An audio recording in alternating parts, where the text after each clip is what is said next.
కై రాజైన అహష్వేరోషునకు ప్రధానమంత్రిగా ఉండి తన వారందరితో సమాధానముగా మాట్లాడచ్చు తన జనుల యొక్క క్షేమమును విచారించువాడును యూదులలో గొప్పవాడునై తన దేశస్థులలో చాలామందికి ఇష్టడుగా ఉండెను.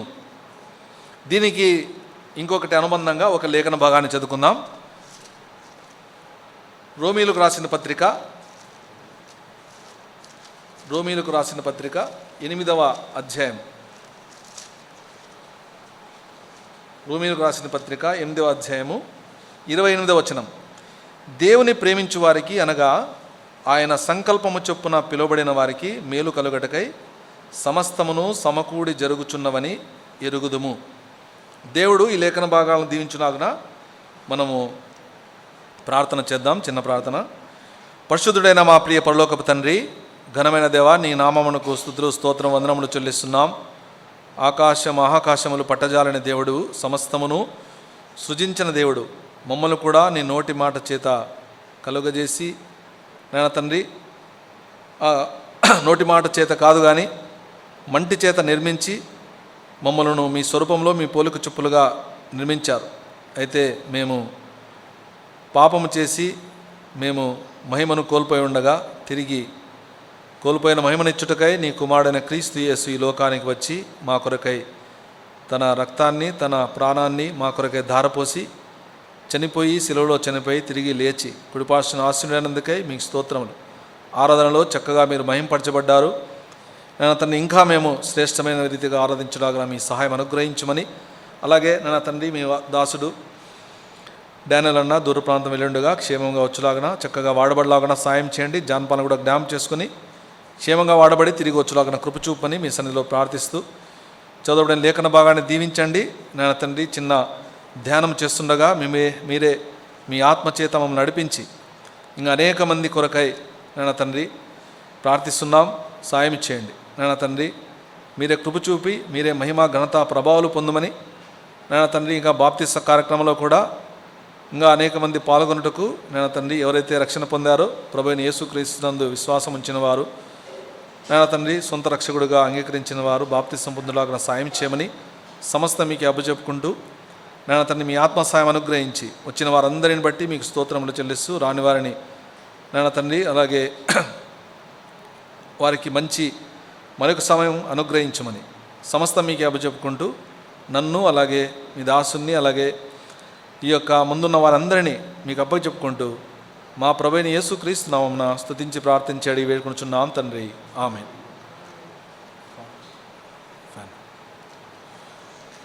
ప్రియమైన వాళ్ళారా, మనం ఇక్కడ లేఖన భాగాల్ని చదువుకున్నాం. ఇన్ని లేఖన భాగాలను చదువుకున్నామని కాదు కానీ ఇందులో మీరు అవన్నీ ఒకసారి చదివినట్లయితే మనకు స్పష్టంగా అర్థమయ్యేది అంటే మొర్దెకై గురించి ధ్యానించాలని నేను అనుకున్నాను.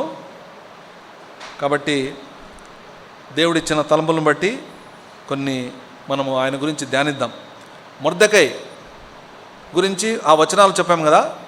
మొట్టమొదట ఆయన ఎవరు అంటే మొర్దెకై అనగా సామాన్యుడు దాని పేరు, లేక ఆయన హింసించబడినవాడు, హింసించబడిన చేదు అని అర్థం వస్తుంది మొర్దెకై అంటే. ఆయన మొట్టమొదటి వచనంలో సామాన్యునిగా చూస్తాం. రెండవ వచనం అంటే ఇంకోసారి చదివాం కదా, 2వ అధ్యాయంలోనే 20వ వచనంలో 19-20 వచనంలో చూసినట్టయితే మొర్దెకై ఒక సామాన్యుడిగా చూస్తాం. గుమ్మములో మొర్దెకై, ఆ తర్వాత గుమ్మములో మొర్దెకై అయిన తర్వాత ఇంకొకటి నేను చెప్పేది మర్చిపోయినాను. 4వ అధ్యాయము 1వ వచనం కూడా గ్యాడ్ చేసుకోండి. గోనెపట్ట కప్పకున్న మొర్దెకై, అలాగే ఆయన గుర్రము మీద మొర్దెకై, అలాగే అధికారిగా మొర్దెకై, ప్రధానమంత్రిగా మొర్దెకై. అంతే, ఇంకేం లేదు, ప్రసంగం అయిపోయింది. సామాన్యుడిగా ఉన్న మొర్దెకై చిట్ట చివరికి ఎక్కడ చూస్తాం? 10వ అధ్యాయంలో ప్రధానమంత్రిగా చూస్తాం. అంటే దేవుని యొక్క ఆయన సంకల్పం చొప్పున పిలవడిన వారికి మేళ్ళు కలుగుటకై సమస్తము సమకూడి జరుగుచున్నవని మనం రోమా 8:28 కదా, దాని ప్రకారమే మొర్దెకై సామాన్యుడిగా ఉన్నవాడు చిట్ట చివరికి ప్రధానమంత్రి అయ్యాడు. అలాగే ఎస్తేరుని కూడా చూసినట్టయితే ఎస్తేరు కూడా సామాన్యంగా చెరపట్టబడిన ఒక ఆమె. ఎక్కడి నుండి? బబులోను రాజ్యము. ఇది జరిగిన సంఘటన చూసినట్టయితే ఎస్తేరు గ్రంథము ఎప్పుడు రాయబడింది అంటే క్రీస్తు పూర్వము 5వ శతాబ్దం. క్రీస్తు పూర్వం నేను చెప్పేది కాదు, అంటే 5 అంటే 484 ఇంచుమించు. బబులోను రాజ్యం చెరగొట్టబడినది క్రీస్తు పూర్వం 594 ఆ సమయం ఇంచుమించు. అంటే అది జరిగిన 100 సంవత్సరాలకి ఇది జరుగుతోందనమాట. అంటే 70 ఏండ్ల తర్వాత, బబులోను రాజ్యం చెరపట్టబడిన 70 ఏండ్ల తర్వాత కొంతమంది యూదులు అలాగే నిలిచిపోయారనమాట. వారు తిరిగి యెరూషలేముకి వెళ్ళలేదు. కొద్దిమంది వెళ్ళారు కానీ కొంతమంది నిలిచిపోయారు. అప్పుడు జరిగిన సంఘటనలు ఇక్కడ రాయబడ్డాయి. ఊరికే మీకు ఒక బ్యాక్గ్రౌండ్గా మీకు ఇంట్రడక్షన్గా చెబుతున్నాను అర్థం చేసుకోవడానికి. తర్వాత బబులోను సామ్రాజ్యం అయిన తర్వాత మాదీయుల పారసీక సామ్రాజ్యం వచ్చింది కదా. కోరేషు పారసీకుడు, వాళ్ళు ఈ భూభాగాన్ని డివైడ్ చేసుకుంటారు, మాదీయులు పారసీకులని. పారసీక సామ్రాజ్యంలో కోరేషు రాజు ఉన్నాడు కదా. కోరేషు తర్వాత రాజులలో అహష్వేరోషు అనే రాజు ఉంటాడు. ఆ అహష్వేరోషు రాజు పరిపాలించే సందర్భంలో జరిగిన సంఘటన ఇది. ఈ అహష్వేరోషు పరిపాలించేటప్పుడు మన భారతదేశం కూడా పరిపాలించాడు అహష్వేరోషు, పారసీకుల దేశం. ఒకసారి చూడండి, ఎస్తేరు గ్రంథము 1వ అధ్యాయము 1వ వచనం. అహష్వేరోషు దినములలో జరిగిన చర్యల వివరములు. హిందూ దేశం మొదలుకొని కూషు దేశం వరకు 127 సంస్థానములను అహష్వేరోషు ఏలెను. ఈ అహష్వేరోషు మన భారతదేశం, హిందూ దేశం అంటే అదే భారతదేశం. హిందూ దేశం మొదలుకొని కూషు దేశం వరకు, అంటే ఇక్కడ ఇథియోపియా దేశం అని ఉంది అక్కడ. అప్పుడు ఆ దేశం వరకు ఎన్ని సంస్థానాలు? 127 సంస్థానాలు. అంటే పెద్ద రాజ్యం ఆయన ఏలిన సందర్భం. అంటే అంత పెద్ద రాజ్యం అనమాట. ఇంకా భూభాగంలో ఆ సమయంలో ఒక పెద్ద రాజ్యం ఏలాడు. ఆ సందర్భంలో జరిగిన సంఘటనలు ఇవి. ఎస్తేరు వీళ్ళు ఏం చేశారంటే, ఎస్తేరు బబులోను రాజు చెరగొట్టబడినప్పుడు వాళ్ళు ఇక్కడికి వచ్చేసారు. ఇదంతా జరిగేది స్టోరీ షూషను కోటలో, ఆ యొక్క స్థలంలో జరుగుతూ ఉంటుంది ఇదంతా. అందుకే ఏమేం జరిగింది అనే విషయాలు మనం ఒకటోటిగా పోదాం. నా ఉద్దేశం ఏమంటే, నేను మధ్యలో కొన్ని ఎగ్గొట్టి చెప్తాను. మీరేంలే ఈ ఎస్తేరు గ్రంథం 1 నుంచి 10 వరకు మళ్ళా చదవాలి. చదివితే మీకు బాగా అర్థమవుతుంది. ఇంకా ఎస్తేరు గ్రంథంలో ఎస్తేరు అనగా మనం అర్థం తెలుసుకుందాం. ఎస్తేరు అనగా గొంజి చెట్టు. ఎస్తేరు అనగా గొంజి చెట్టు అని అర్థం. అంటే ఎస్తేరు అనగా గొంజి చెట్టు. హదస్స అనగా గొంజి చెట్టు. ఎస్తేరు అనగా నక్షత్రం, తార. అంటే ఇద్దరు పేర్లు ఒకటే కదా. వీళ్ళు పేర్లు మారుస్తారు, తెలుసు కదా మనకు. ఎవరి పేర్లు? అక్కడ పోయిన శద్రక్ మేషక్ అబేద్నెగో అంటాం, కానీ వాళ్ళ పేర్లు అవి కాదు కదా. అట్లా ఎస్తేరు పేరు హదస్స నిజంగా చెప్పాలంటే. తర్వాత ఎస్తేరుగా మార్చబడింది. అలాగే మొర్దెకై పేరు కూడా ముందు పేరు మనకు చెప్పబడలేదు, కానీ అదే పేరు అట్లే మనకు చూపించారు దీంట్లో. మొర్దెకై అంటే బెన్యామీను గోత్రికుడు. అక్కడే రాయబడింది చూడండి. 2వ అధ్యాయము 5వ వచనం చూడండి. షూషను కోటలో బెన్యామీనుడకు కీషునకు పుట్టిన షిమీ కుమారుడగు యాయీరు వంశస్థుడైన మొర్దెకై అను ఒక యూదుడుండెను. అంటే ఈ మొర్దెకై బెన్యామీను గోత్రికుడు అని చెప్పవచ్చు. ఎలా అంటే సౌలు ప్రాంతంలో, సౌలు కాలంలో, సౌలు నుంచి కీషునకు పుట్టిన వస్తుంది కదా, ఆ యొక్క తదనంతరంలో వచ్చిన వాడే మన మొర్దెకై. తర్వాత ఈ యొక్క గ్రంథమంతా ఏం చెబుతుందంటే, ఒక ఆశ్చర్యకరమైన విషయం అంటే, ఎస్తేరు గ్రంథంలో దేవుడు అనే పదము లేదు, ఎక్కడా లేదు. దేవుడైన యెహోవా అనే పదము లేకుండా వ్రాయబడిన గ్రంథం ఇది. చూచారా? మీకు ఒకసారి చదవండి, మళ్ళీ ఒకసారి అంతా మొత్తం. దేవుడు అనే పదము లేదు. ఇది ఎన్నోసార్లు చదివాము. దేవుడు అనే పదము లేని గ్రంథం. అయినప్పటికీ ఈ యొక్క మొత్తం థీమ్ ఏం చెప్తుందంటే, ఈ యొక్క సారాంశం అంతా ఏం చెప్తుందంటే, దేవుని యొక్క సార్వభౌమత్వాన్ని తెలియజేస్తుంది. దేవుని యొక్క చర్యలు ఇందులో కనబడతాయి. అలాగే అపవాది యొక్క చర్యలు కూడా ఇందులో కనబడతాయి. మీరు బాగా గమనిస్తే 1వ అధ్యాయము అపవాదిని పోల్చి చదవండి, 2వ అధ్యాయము దేవుణ్ణి పోల్చుకొని చదవండి, అలాగే మళ్ళీ 1వ అధ్యాయం అపవాదిని పోల్చి చదవండి, తర్వాత మళ్ళీ 4వ అధ్యాయం 3 అయిన తర్వాత 4, అలా సరిసంఖ్యలో ఉన్నటువంటి అపవాదిని పోల్చి చదువుకోండి. తర్వాత అంటే 1వ అధ్యాయం వచ్చిన తర్వాత మీరంతా అపవాది గురించి ఉంటాయి మొత్తం అంతా లోపల. తర్వాత దేవుని యొక్క పనులు, తర్వాత అంటే ఆ విధంగా పోల్చుకొని చదవండి, బాగా మీకు అర్థమవుతుంది. ఒక వచ్చిన తర్వాత ఒక అధ్యాయం. ఈ తర్వాత ఎస్తేరు ఆయమ్మ చెరపట్టబడిన దానిలో ఒకది అయినప్పటికీ ఆమె మరలా రాణిగా అవుతుంది. ఎస్తేరు రాణిగా చేయబడుతుంది. ఎంత అద్భుతం కదా! చెరపట్టబడిన ఆమె, చెరలో వచ్చిన వాళ్ళని ఎవరు పట్టించుకోరు సామాన్యంగా, కానీ ఆమె రాణిగా చేయబడుతుంది. మొర్దెకై సామాన్యమైన చెరలో ఉన్నవాడు చిట్ట చివరికి ప్రధానమంత్రిగా చూస్తాం. ఇంకోటి కూడా, ఇందులో 5 మంది వ్యక్తులు ప్రధానంగా కనబడతారు. 5 మంది వ్యక్తులు ప్రధానంగా కనబడతారు. ఎవరు? అహష్వేరోషు రాజు, అలాగే వస్తీ రాణి, తర్వాత ఎస్తేరు రాణి, తర్వాత మొర్దెకై, తర్వాత హామాను. ఇందులో విలన్ అంటే ఇందులో అతను మనకు చాలా క్రూరంగా కనబడతాడు హామాను. మొట్టమొదట ఇంకా చూసినట్టయితే, ఇంకా డీప్గా మనం పోయినట్టయితే, హామాను అనేవాడు అగాగీయుడు అని రాయబడి ఉంది. చూడండి ఇక్కడ ఒకసారి 3వ అధ్యాయము 1వ వచనం చూడండి ఒకసారి. హామాను అంటే, హామాను ఈ సంగతులైన తర్వాత రాజైన అహష్వేరోషు హమ్మెదాతా కుమారుడగు అగాగీయుడునగు హామానును ఘనపరిచి వాని హెచ్చించి వాని పీఠమును తన దగ్గరనున్న అధిపతులందరికంటే ఎత్తుగా నుంచెను. ఈ హామాను అనే పేరుకు అర్థం ఏమంటే కృపగలిగిన వాడు, అనుగ్రహం పొందినవాడు అని అర్థం. హామానుకు పేరు, మంచి పేరు ఉంది. ఈ హామాను మొట్టమొదట చూసినప్పుడు ఎలా ఉంటాడంటే, రాజు తర్వాత ఆయనే అన్నమాట. రాజు తర్వాత ఆయనే. మొర్దెకై ఎక్కడో ఉన్నాడు. తర్వాత చిట్ట చివరికి హామాను ఏమవుతాడు? చనిపోతాడు. ఉరికొయ్య మీద చనిపోతాడు. ఎందుకు అనేది మళ్ళీ మనము ఒకటోటి చూద్దాం. తర్వాత ఇంకా మనం పోయినట్టయితే మొర్దెకై గురించి మనము ధ్యానిస్తున్నాం కదా. ఈ మొర్దెకై ఎవరు, ఏం చేస్తున్నాడో అని మనం ఒక్కసారి చూచి అక్కడక్కడ కొన్ని అలా మనం వెళ్దాం, ఒకటోటి మనము వెళ్దాం. మొర్దెకై షూషను కోటలో, అంటే 2వ అధ్యాయం 5వ వచనం చూడండి. షూషను కోటలో బెన్యామీనుడు కీషునకు పుట్టిన షిమీ కుమారుడు యాయీరు వంశస్థుడైన మొర్దెకై అనే ఒక యూదుడును. తర్వాత 7వ వచనం, తన పినతండ్రి కుమార్తె అయిన అదస్సా అను ఎస్తేరు తల్లిదండ్రులు లేనిదై ఉండగా అతడు ఆమెను పెంచుకొనెను. ఆమె అందమైన రూపమును సుందరమైన ముఖమును గలదై ఉండెను. ఆమె తల్లిదండ్రులు మరణం పొందిన తర్వాత మొర్దెకై ఆమెను తన కుమార్తెగా స్వీకరించెను. ఈ మొర్దెకై ఎవరు అంటే, మొదట సంరక్షకుడు లేక పోషకుడు అనవచ్చు. మొర్దెకై జాలి గలవాడు లేక దయగలవాడు అనవచ్చు. మొర్దెకై గురించి ఐదు మనం తీసుకుందాం. మొర్దెకై గురించి 5 లక్షణాలను తీసుకొని మనము అలాగే ఇతర ధ్యానాలు చేసి మనం ముగిద్దాం. మొర్దెకై ఎవరు అంటే, తన కూతురు వరుస అవుతుంది. అంటే తల్లిదండ్రులు లేనిదే ఉంటుంది. తన పినతండ్రి కుమార్తె అయిన, పినతండ్రి ఉంటాడే వాళ్ళ కుమార్తెను ఈయన పెంచుకుంటుంటాడు. ఎందుకంటే తల్లిదండ్రులు వాళ్ళు లేక ఉంటారు.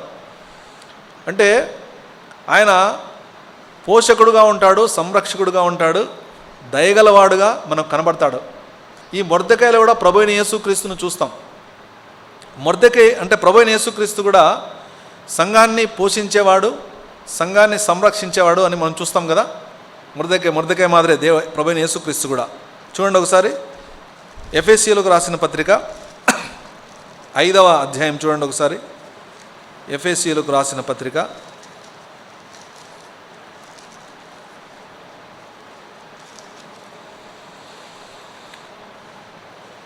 5వ అధ్యాయము 29-30 వచనాలు. తన శరీరమును ద్వేషించువాడెవడనూ లేడు గాని ప్రతివాడును దానిని పోషించి సంరక్షించుకును. మనము క్రీస్తు శరీరమునకు అవయవములై ఉన్నాము గనుక అలాగే క్రీస్తు కూడా సంఘమును పోషించి సంరక్షించుచున్నాడు. ప్రభువైన యేసుక్రీస్తు ఏం చేస్తున్నాడు? ఇప్పుడు సంఘమును పోషించి సంరక్షించుకుంటున్నాడు. అందుకంటే ముందు పని చేశాడు. ఏం చేశాడు? మనందరినీ రక్షించాడు. అదే మనము ఉదయం ఆరాధనలో మనము ఆయన్ని జ్ఞాపకం చేసుకొని మనము స్తుతించాము, గణపరిచాము. చూడండి ఇక్కడ ఏముంది? 24వ వచనం, 5:24 లేదా 25-27 నుంచి, పురుషులారా అని చెబుతూ అటువలే క్రీస్తు కూడా సంఘమును ప్రేమించి అది కలంకమైనను ముడతైనను అట్టిది మరేదేనను లేక పరిశుద్ధమైనది గాను నిర్దోషమైనది గాను మహిమగల సంఘము గాను ఆయన తన ఎదుట దానిని నిలవబెట్టుకునవలని వాక్యముతో ఉదక స్నానం చేత దానిని పవిత్రపరిచి పరిశుద్ధపరచుటకై దాని కొరకు తను తాను అప్పగించుకొనెను. ప్రభువైన యేసుక్రీస్తు ఏం చేశాడయ్యా అంటే, మనందరి నిమిత్తమై మనము పాపులై ఉండగా, అపరాధులమై ఉండగా, కలంకులమై ఉండగా ప్రభువైన యేసుక్రీస్తు తన ఎదుట అనగా దేవుని ఎదుట కలంకమైనను ముడతైనను అట్టిది మరేదైనను లేక పరిశుద్ధమైన సంఘముగా, నిర్దోషమైన సంఘముగా, మహిమగల సంఘముగా నిలబెట్టుటకై ఆయన తన్ను తాను అప్పగించుకున్నాడు. తను తాను మరణించాడు. అందుకే తను తాను అప్పగించుకున్నందుకే మనము ప్రభువైన యేసుక్రీస్తును జ్ఞాపకం చేసుకుని మనము స్తుతించాం, ఘనపరిచాం, ఆరాధించాం, సన్నుతించాం. ఇంతవరకు ఆయన సంఘాన్ని పోషిస్తున్నాడు. మనం ఉండేది ఈ లోకంలో, ప్రభువైన యేసుక్రీస్తు ఉండేది పరలోకంలో ఉన్నాడు. కానీ మనల్ని పోషిస్తున్నాడు, మనల్ని సంరక్షిస్తున్నాడు. సంఘమును ప్రేమించి ఆయన చేసే పని ఇదే, ఎవరు వేరేవారు కాదు. ప్రభువైన యేసుక్రీస్తే మనల్ని పోషిస్తున్నాడు, మనల్ని సంరక్షిస్తున్నాడు. సరే, ఇంకా మనం ముందుకు పోయినట్టయితే ఎస్తేరు గురించి మనం చెప్పినట్టయితే ఆమె ఎంతో సౌందర్యము గలది అని మనం చూస్తాం. అంత మాత్రమే కాదు, ఆమె గురించి చెప్పబడినట్టయితే ఒక సంఘటన మనం చెప్పుకోవాలి. వస్తీ అనే రాణి ఉంది కదా, ఈయన దాదాపు 180 రోజుల, ఇక్కడ చూడండి ఒకసారి, 150 దినములు కనుపరిచెను. అంటే 1వ అధ్యాయం 4వ వచనంలో అతడు తన మహిమగల రాజ్యం యొక్క ఐశ్వర్య ప్రభావములను, తన మహత్యాతిశయ ఘనతలను అనేక దినములు అనగా 180 దినములు 180 దినములు కనపరిచెను. అంటే ఒక ఏం చేశాడంటే, ఒక చిన్నగా మీకు సింపుల్గా చెప్తాను. తన మహిమ గురించి, తన ఐశ్వర్యం గురించి అందరూ తెలుసుకోవాలని వేడుక చేసుకున్నాడు, ఒక పండుగ చేసుకున్నాడు అనమాట. పండుగ చేసుకొని మొత్తం అంతా ఏమేముందో మొత్తం కనపరిచాడు. ఎగ్జాంపుల్ చెప్పాలంటే మొన్న జరిగిన అంబానీ పెళ్లి చూసారా? అంబానీ ముఖేష్ అంబానీ కొడుకు పెళ్లి జరిగింది కదా, మొత్తం టీవీలోను, తర్వాత ఎక్కడ చూసినా అవే. వాళ్ళ యొక్క ఘనత, వాళ్ళ యొక్క ప్రభావము, వాళ్ళ బంగారు, వాళ్ళ ఇది. కుక్కకు కూడా 3 కోట్లు పెట్టి గౌన్ కొన్నారు, కుక్కకు కూడా 3 కోట్లు పెట్టి కోట్ కొన్నారు కదా, కుక్క కూడా కొన్నారు. తర్వాత ఏమేమి అన్నిటికీ ఎన్నెన్ని కార్లు అంటే అన్నీ చూపించడము, ఎంత ఆ ఘనత మాదిరి ఈ యొక్క ఐశ్వర్యరాజు కూడా చూపించాలని 180 దినములు అంటే 6 నెలలు చేశాడు. మళ్ళీ 7 రోజులు ఇంకోటి చేశాడు. మళ్ళీ అందరికీ చేసిన తర్వాత అక్కడికి రావాలని అంత మద్యము అంతా మొత్తం ఎవరేం తాతారో అందరూ తాగాల, మొత్తం అంతా విందులు చేసేసాడు, చాలా చేసినాడు. చేసిన తర్వాత రాణిని పిలిచాడు, ఒకసారి రమ్మని పిలిస్తే రాణి వేరే చోటు ఉంటుంది, ఆమె కూడా విందు చేసింది సింపుల్గా. ఆ తర్వాత రమ్మంటే ఆమె రాను పో అనింది, నేను రాను అక్కడికి అని చెబుతున్నట్లే ఆయన కోపం వస్తుంది. కోపం వచ్చి అవి ఇవి జరిగి ఆ రాణి పదవి నుండి తీసేస్తారు, ఆమెను పంపించేస్తారు. పంపించిన తర్వాత ఇంకొక రాణి కావాలి కదా అని కొంతమంది అక్కడున్న సలహాదారులు చెప్తారు. ఏం చెప్తారంటే, రాజా, ఈ శూషణ కోటలో ఉన్న అందమైన అమ్మాయిలందరినీ తీసుకొని వచ్చి వారికి అందరికీ మొత్తం ప్రతిరోజు వాళ్ళని ఏమేమి చేయాలి చూడండి. 2వ అధ్యాయం 11వ వచనం చూడండి ఒకసారి. 6 నెలలు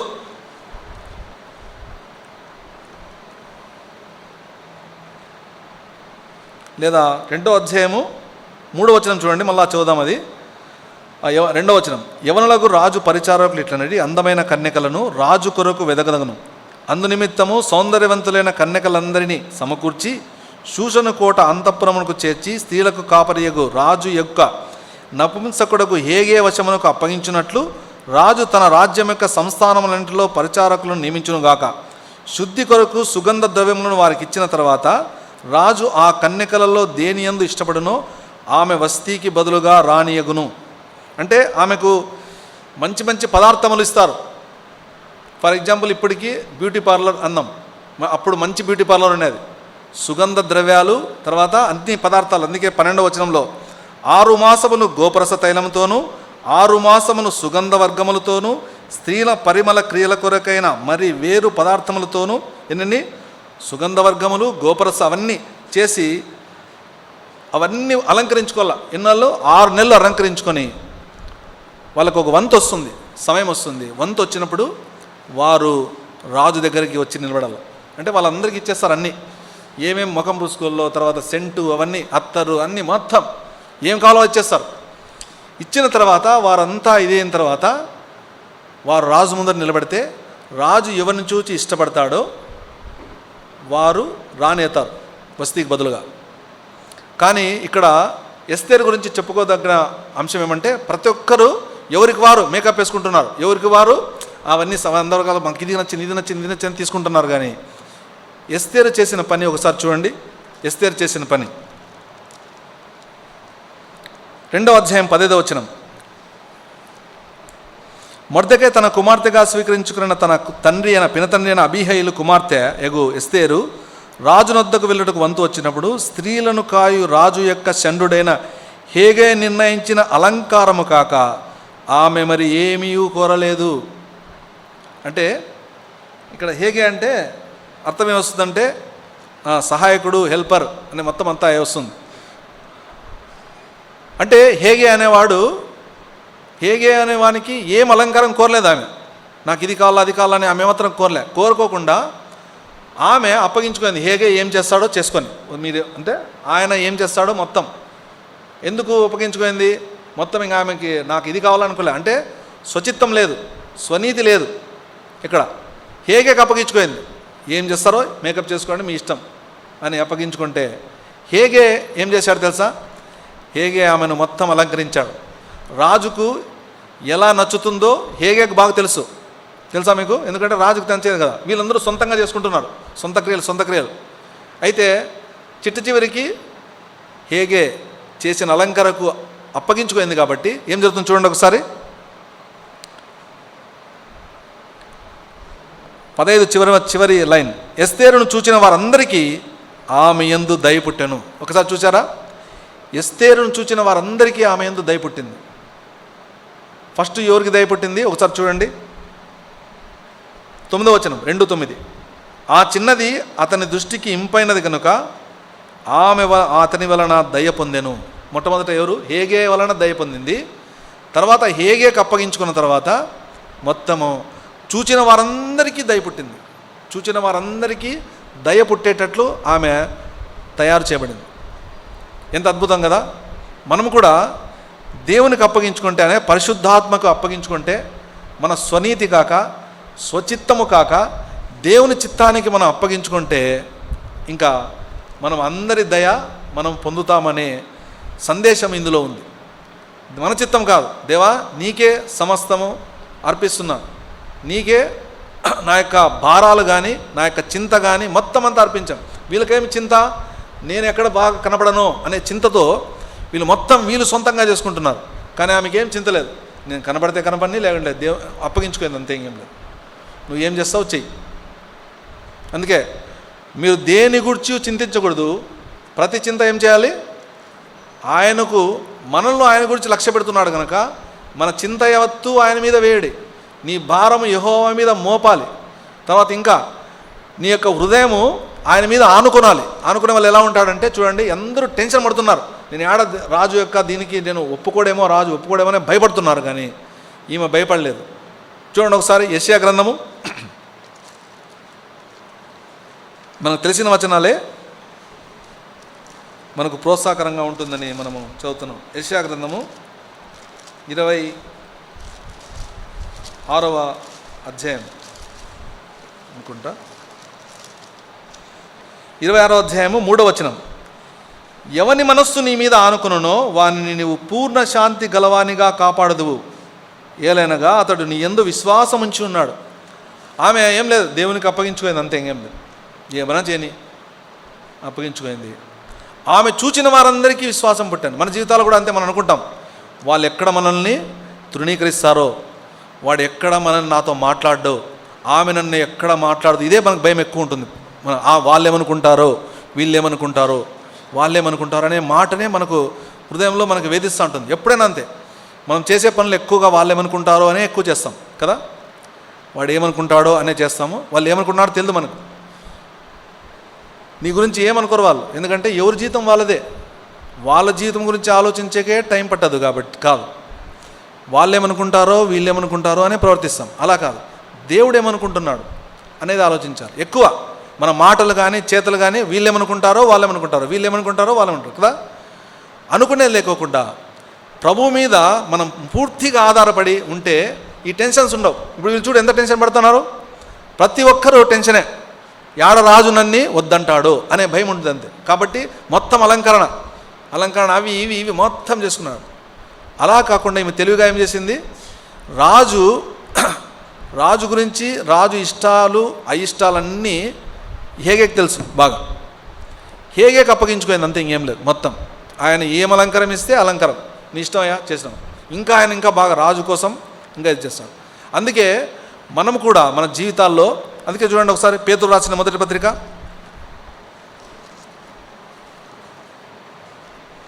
పేతురు రాసిన మొదటి పత్రిక 5వ అధ్యాయము 7వ వచనం. ఆయన మిమ్మును గూర్చి చింతించుచున్నాడు గనక మీ చింత యావత్తును ఆయన మీద వేవిడి. అంతే, ఏం లేదు. చింతించుచున్నాడు అని కింద ఏముంది చూడండి, చింత, లక్ష్యముంచుచున్నాడు. దేవుడు మన యందు లక్ష్యముంచుచున్నాడు. చాలాసార్లు వస్తుంది మనకు ఆలోచనలు వస్తాయి. ఏమొస్తాయంటే వాళ్ళు ఏమనుకుంటారో అని చెప్పి చేస్తాం. అలా కాకుండా దేవుడు ఏమనుకుంటాడో దేవుని మీద భారం వేసి, మొత్తం ఆయన మీద భారం వేసి చేస్తే దేవుడే నడిపిస్తాడు. మనల్ని అందరినీ నడిపిస్తాడు. తన ఆత్మకు అప్పగించుకోవాలంతే, ఇంకేం లేదు. అప్పగించుకుంటే ఆత్మ మనల్ని చక్కగా నడిపిస్తాడు. ఎక్కడికి వెళ్ళాలి, ఏం కథ, మనకు మొత్తం ఆయనే మనకు ఆత్మ నడిపిస్తాడు. కాబట్టి మనము ఎస్తేరు వలె మనం ఉండాలి. అందుకే ఏం చేశాడు చూడండి, 16వ వచనం, 2వ అధ్యాయం 16వ వచనం. ఈ ప్రకారం ఎస్తేరు రాజైన ఆశ్వేరోషు ఏలుబడి యందు 7వ సంవత్సరమున టెబేతు అను 10వ నెలలో రాజనగరంలోనికి అతని వద్దకు పోగా, ఇప్పుడు వెళ్ళింది, చాలా రోజులైంది, ఒక రోజు కాదు 2 రోజులు కాదు, దాదాపు 6 నెలలు లేక పైబడి కూడా ఉంటుంది. దాదాపు సంవత్సరం కూడా పట్టొచ్చు ఊరికి. అంతవరకు అలంకరణ చేసుకోవాలా, బాగా తినొచ్చు. అక్కడ బాగా ఉన్నాయి కార్యక్రమాలు. మనం తింటే లావు అవుతారు కాబట్టి తినరు ఎక్కువ. మంచి మంచి పదార్థాలు ఉంటాయి. తర్వాత మంచి మంచి ఆరోగ్యకరమైన వస్తువులు ఉంటాయి. రాజు భుజించే ఆహారాలు కొన్ని ఉంటాయి. బాగా అలంకరంగా చేసి తయారయ్యి ఆమె ఒకరోజు రాజు ఎదుటికి పోయింది. చాలామంది వెళ్ళారు. ఆమె వద్దంటే వెనక్కి వస్తారు. అవన్నీ మళ్ళీ చదవండి, మళ్ళీ టైం లేదు కాబట్టి చెప్పడం లేదు. ఆ రాజు చూచి ఆయన నచ్చకపోతే పంపించేస్తాడు. తర్వాత ఇప్పుడు ఏం జరిగింది, ఎస్తేరు వంతు వచ్చింది. ఎస్తేరు వచ్చి నిలబడిన తర్వాత చూడండి 17వ అధ్యాయం 17వ వచనం. స్త్రీలందరికంటే రాజు ఎస్తేరుని ప్రేమించను, కన్యకలందరికంటే ఆమె అతని వలన దయాదాక్షిణ్యములు పొందెను. చూడండి, అతడు రాజ్య కిరీటమును ఆమె తల మీద ఉంచి ఆమెను వస్తీకి బదులుగా రాణిగా నియమించను. ఎంత అద్భుతం చూడండి. ఎస్తేరును గురించి చూడండి, స్త్రీలందరికంటే రాజు ఎస్తేరును ఎక్కువగా ప్రేమించను 1, కన్యకలందరికంటే ఆమె అతని వలన దయాదాక్షిణ్యములను పొందెను 2, తర్వాత అతడు రాజ్య కిరీటం ఆ తల మీద ఉంచి వస్తీకి బదులుగా రాణిగా నియమించను. ఎంత అద్భుతం. దేవునికి అప్పగించుకొని సంపూర్ణంగా టెన్షన్ లేకోకుండా, ఈమె టెన్షన్ ఏం లేదు కాబట్టి వచ్చేసింది. ఈమె టెన్షన్ పడింటే రాజు ఏడైతాడో అయితే కానీ లేంట లేదు అనేటట్లు ఉందన్నమాట. దేవుడు ఏం అప్పగిస్తే అది అంతే, ఇంకేం లేదు. మన జీవితాల్లో కూడా చాలామంది వివాహాలు జరిగేటప్పుడు చూస్తాం, సొంత నిర్ణయాలు తీసుకుంటాం. చాలామంది వివాహాలు జరిగేటప్పుడు నాకు ఈ అమ్మాయి కావాలా, నాకు ఈ అబ్బాయి కావాలా నిర్ణయం తీసుకుంటాం. అప్పగించుకోండి దేవునికి. అన్నీ చేసుకొని దేవుని కాదు, ప్రార్థన చేసుకోండి. ప్రభువా, నాకు నీ యొక్క చిత్తములో ఎవరైతున్నారో వారు కావాలి నాకు అని ప్రార్థన చేసుకోవాలి. ఎవరు వివాహం కావాల్సిన వారు తొందరపడి ముందుకు పడతారు. తొందరపడి ముందుకు పడి తర్వాత ఆలోచిస్తుంటారు. ఏం లేదు, దేవుడిచ్చేదే మంచిదే ఉంటుంది. తప్పకుండా దేవుడు ఇస్తాడు, తప్పకుండా ఇస్తాడు. ఇయ్యలేదు అనడానికి రుజువు ఎక్కడ కనబడడం లేదు. ఒకవేళ ఇచ్చినా మంచిది ఇస్తాడు, లేట్ అయినా మంచిది. ఆయన ఆలస్యం అవుతోంది అంటే ఏమర్థం, ఆయన ఇంకా శ్రేష్టమైనవి చేస్తున్నాడని అర్థం. శ్రేష్టమైనవి మన ముందు ఉంచబోతున్నాడని అర్థం. కాబట్టి దేవునికి అప్పగించుకోండి. లేట్ అవుతుందా, కానీ ఎంత లేట్ అయితే అంత మంచిది. అబ్రాహాముకు ఎప్పుడు 75 సంవత్సరముకు దేవుడు పిలిస్తే ఎన్నాళ్ళు పట్టింది? 25 సంవత్సరాలు పట్టింది. నీకు వాగ్దానం పుత్రుడు ఉంటాడు అని. అబ్రాహాం ఏం చేసినాడు? పొరపాటు చేసినాడు. ఏం పొరపాటు?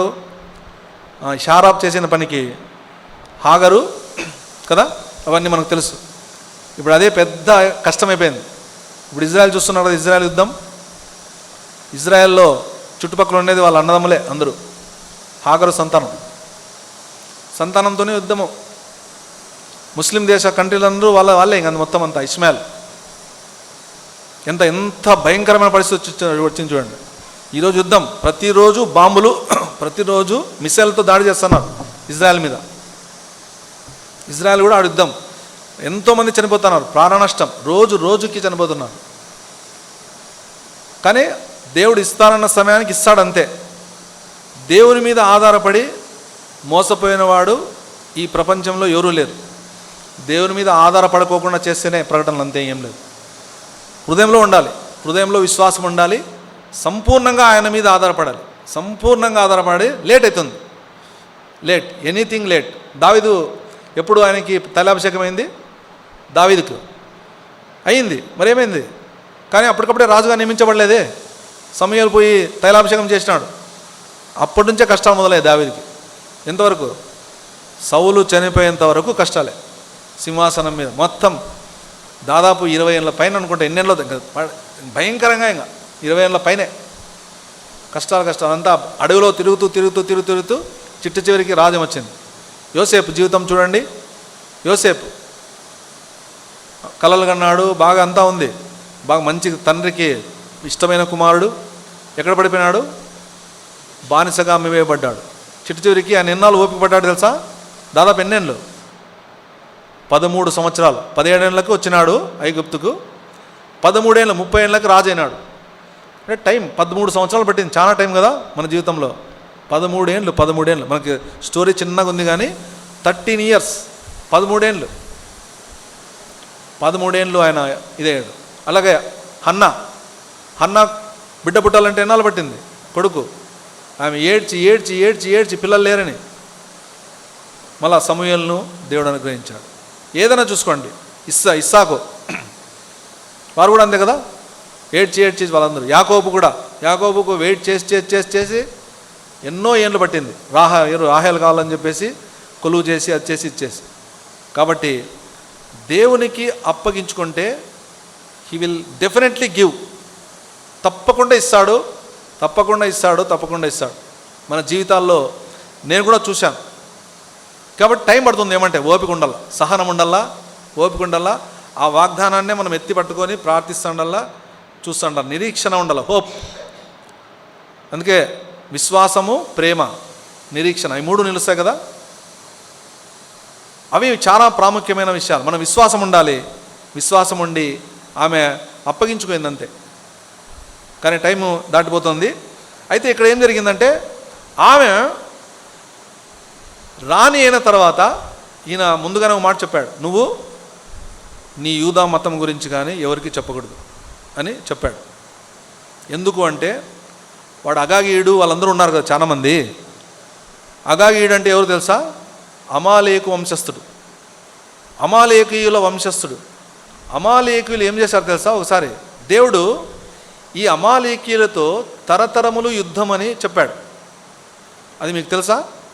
నిర్గమాకాండంలో వచ్చినప్పుడు అక్కడ వారు వెనకంటి వెళ్తుంటే బలహీనులైన వారిని వాళ్ళు చంపేస్తారు. చంపేసిన తర్వాత దేవుడు చాలా కోప్పడతాడు. వాళ్ళతో యుద్ధం జరుగుతుంది. దేవుడు ఒక ఇది ఇస్తాడు. ఏమిస్తాడంటే వాళ్ళకి ఆజ్ఞ ఇస్తాడు. ఒకసారి చూడండి, నిర్గమాకాండము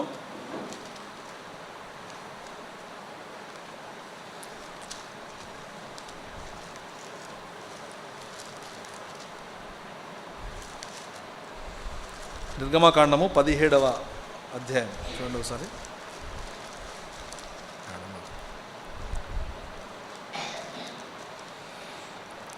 14వ వచనం, నిర్గమ 17:14. అప్పుడు యెహోవా మోషేతో ఇట్లనెను, నేను అమాలేకుల పేరు ఆకాశం కింద నుండకుండా బొత్తిగా తుడిచి వేయుదును గనక జ్ఞాపకార్థముగా గ్రంథంలో దీన్ని వ్రాసి యెహోషువకు వినిపించుము. తర్వాత మోషే ఒక బలిపీఠం కట్టి దానికి యెహోవా నిస్సి అను పేరు పెట్టి, అమాలేకీయులు తమ చేతిని యెహోవా సింహాసనమునకు విరోధముగా ఎత్తి గనుక యెహోవాకు అమాలేకీయులతో తరతరములకు యుద్ధము. తన తమ్ముల వరకు యుద్ధం అన్నాడు. చూడండి, అంటే అమాలేకీయులు వీళ్ళని చంపినందుకు దేవుడు ఒకటే వాగ్దానం చేశాడు. ఏమి? అమాలేకీయుల్ని ఎప్పుడు కనబడిస్తే అప్పుడు చంపేసేయాలి, అంతే, ఏం లేదు. ఎప్పుడు అని, ఎనీ టైం. అందుకని ఒకటి జరుగుతుంది సంఘటన, అది మళ్ళీ చెబుతాను. అమాలేకీయులు చాలా భయంకరులు అనమాట. ఈ అమాలేకీయులతో యుద్ధం కాబట్టి, చంపుతుంటారు కాబట్టి, ఈ హామానుకి యూదులంటే ఒక తీవ్రమైన ద్వేషం ఉందన్నమాట. హామానికి యూదులంటే లోపల తీవ్రమైన ద్వేషం ఉంది. అది గుర్తుపెట్టుకోండి ఒకసారి, మళ్ళీ నేను చెప్తాను ఎందుకు అనేది మళ్ళీ చెప్తాను తర్వాత. 19వ వచనం, 2:19. ఇప్పుడు మొర్దెకాయ గురించి చెప్తున్నాం కాబట్టి, 2వ మారు కన్యకలకు కూర్చున్నప్పుడు మొర్దెకాయ రాజు గుమ్మములో కూర్చుని ఉండెను. ఈ మొర్దెకాయ ఎవరయ్యా అంటే రాజు గుమ్మములో కూర్చున్నవాడు, అంటే రాజసేవకుడు. రాజు గుమ్మలో కూర్చునే వాళ్ళందరూ అంటే ఎస్తేర్ చెప్పి పనిపించి ఉంటుందని నేను అనుకుంటున్నా, ఎందుకంటే ఇక్కడ ఉంటాడు అని చెప్పేసి. ఈ మొర్దెకాయ పని చేస్తాడు. ఏం చేస్తాడంటే చూడండి, 21.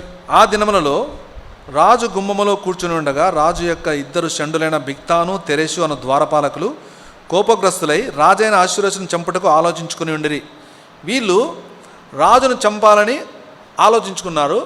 ఆ ఆలోచన ఇతనికి తెలిసింది, మొర్దెకాయకి. కింద మీరు చదువుకుంటూ పోతే తెలుస్తుంది. తెలిసిన తర్వాత ఈ మొర్దెకాయ ఏం చేస్తాడంటే, సార్ ఇట్లా జరిగిందని చెప్పేసి ఎస్తేరుకు చెప్తాడు.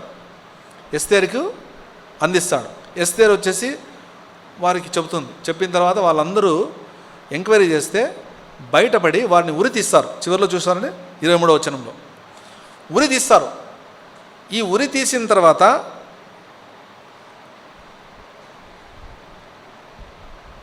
ఉరి తీయింపబడింది. ఆ తీయింపడిన తర్వాత దాన్ని రికార్డ్ చేస్తారు, రాజ్య సమాచార గ్రంథంలో రికార్డ్ చేస్తారు, అంతే, ఇంకేం లేదు. రికార్డ్ చేసి పెట్టేస్తారు. అంటే రాజు సేవకుడైనా అతను అలా ఉంటాడు.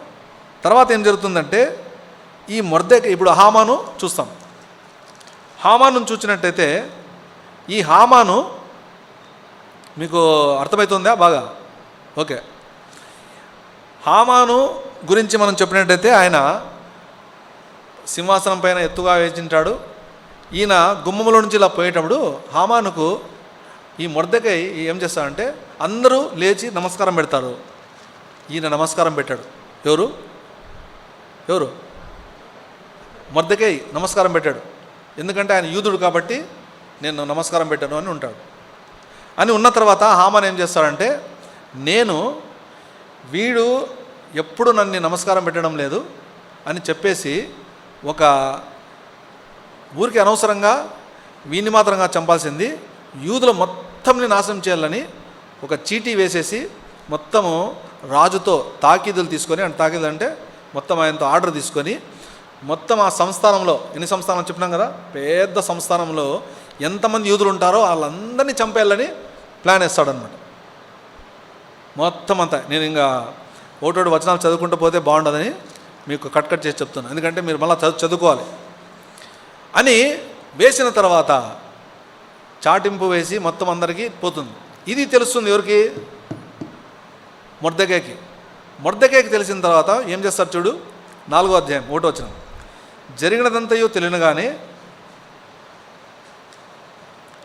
మొర్దెకాయ తన బట్టలు చింపుకొని గోనె పట్టలు వేసుకొని బూడిద పోసుకొని పట్టణం మధ్య మహారోదనంతో ఆయన వస్తాడు. మొర్దెకాయ వచ్చి ఇంకా తర్వాత మీరు అంతా చదవండి, మీకు అర్థమవుతుంది. వచ్చిన తర్వాత ఎస్తేరుతో మాట్లాడతాడు. నువ్వు ఈ విధంగా జరుగుతుంది కాబట్టి యూదులందరినీ మనం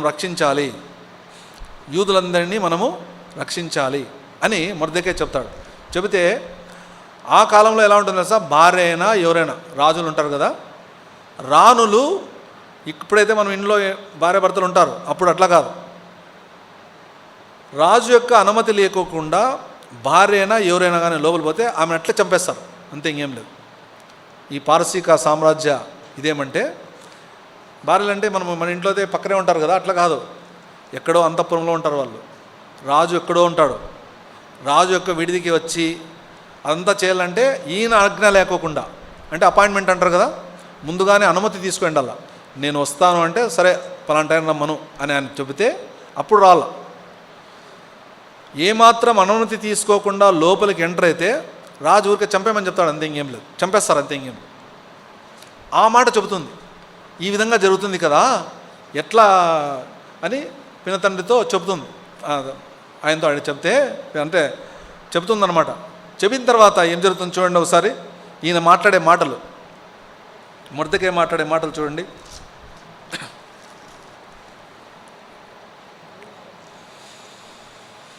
4వ అధ్యాయము 12వ వచనం నుండి చదువుదాం. వారు ఎస్తేరు యొక్క మాటలు మొర్దెకైకి తెలుపగా, అంటే రాజాజ్ఞ ఉందని చెప్పారు కదా. తర్వాత 13వ వచనం, మొర్దెకై ఎస్తేరుతో ఇట్లనను ప్రత్యుత్తరం ఇచ్చి, రాజనగరులో ఉన్నంత మాత్రాన యూదులందరికంటే నీవు తప్పించుకుందనని నీ మనసులో తలంచుకొనవద్దు. నీవు ఈ సమయమందు ఏమీ మాట్లాడక మౌనంగా ఉన్నాడలా యూదులకు సహాయము విడుదల మరి ఒక దిక్కు నుండి వచ్చును. నీవును నీ తండ్రి ఇంటి వారును నశించుదురు. నీవు ఈ సమయమున బట్టియే రాజ్యమునకు వచ్చిత్వేమో ఆలోచించుకొని చెప్పాను. ఇక్కడ కూడా పాఠం ఉంది.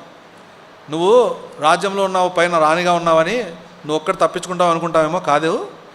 నీ తల్లిదండ్రులు అంటే వాళ్ళ బంధువులు అందరూ ఉంటారనమాట. వాళ్ళ బంధువులు ఉంటారు కదా, వాళ్ళందరూ నాశనం అవుతారు కదా, మరి అప్పుడెట్లా? కాబట్టి నువ్వు ఇందు నిమిత్తమే ఈ రాజ్యానికి రాణి అయినావేమో ఆలోచించుకో అని చెబుతాను. దేవుడు మనల్ని ఒక స్థితిలో ఉంచాడంటే అది ఎందుకు ఉంచుతాడంటే కొన్ని తన పనులు చేసుకోవడానికి ఉంచుతాడు. ఇప్పుడు వస్తీ అయిన రాణిని పక్కన పట్టేసి ఎస్తేరుని ఎందుకు దేవుడు తీసుకొచ్చాడు అంటే దీనికోసమే. యూదులందరూ సంవరించబడతారని ఉద్దేశంతో, యూదులందరూ సంవరించబడకూడదనే ఉద్దేశంతోనే రాణిగా ఉంచాడు. మనం కూడా అనుకుంటుంటాం, మనము అతనైతే ఇది కూడా ఉంటుంది, మనం పోలుస్తుంటాం. ఇక్కడ మనము అతనైంటే బాగుండు, మనము వాళ్ళ ఇంట్లో పుట్టింటే బాగుండు, మనము ఇలా అంటే బాగుండు. వద్దు, నేను ఏ స్థానంలో ఉన్నానో ఆ స్థానంలో ఉండే పని చేయాలి. నువ్వు ఏ స్థానంలో ఉన్నావో ఆ స్థానంలో ఉండే పని, ఏ స్థితిలో ఉన్నావో ఆ స్థితిలోనే పని చేయాలి. నీకు ఆ స్థితిలోనే దేవుడు ఏదో పని పెట్టినాడు, ఆ స్థితిలోనే పని పెట్టాడు. మన పని అయిపోతున్నట్లు ఈ లోకం నుంచి అవుట్, నువ్వు వచ్చేసే అంటాడు దేవుడు, అంతే, ఇంకేం లేదు.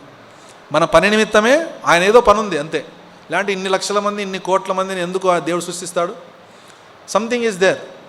ఆయన పని ఉంది, టైం అయిపోతుంది, ఇంకా నువ్వు వచ్చేపా అని పిలుస్తాడు. తన పని ఏదో ఉంది.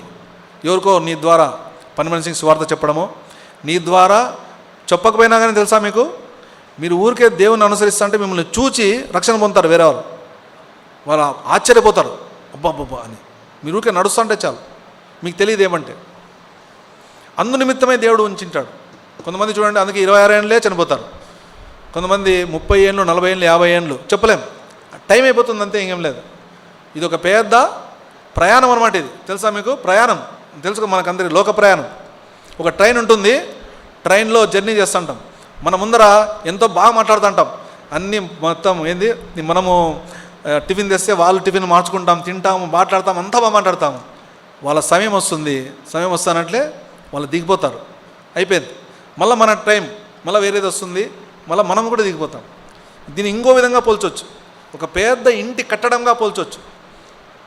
ఒక పెద్ద బిల్డింగ్ కడతాడు, ఒకడు వస్తాడు, టక తీసుకొస్తాడు, బుల్డోజర్ తీసుకొచ్చి లేపేసి మొత్తం పోతాడు.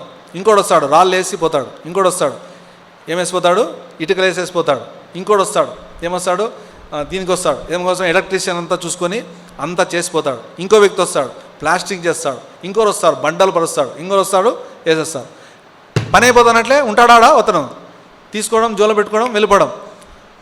ఎలక్ట్రీషియన్ పని అయిపోతానంటే మళ్ళీ వస్తాడా, ఇంకోసారి వచ్చి నేను మళ్ళీ చేస్తానండి అంటాడు. బాగా చేసేసి వెళ్ళిపోతాడు, అయిపోయింది, పని అయిపోయింది. ఇంకా అలా దేవుని పని జరగడానికి మనం ఉన్నాం ఇక్కడ.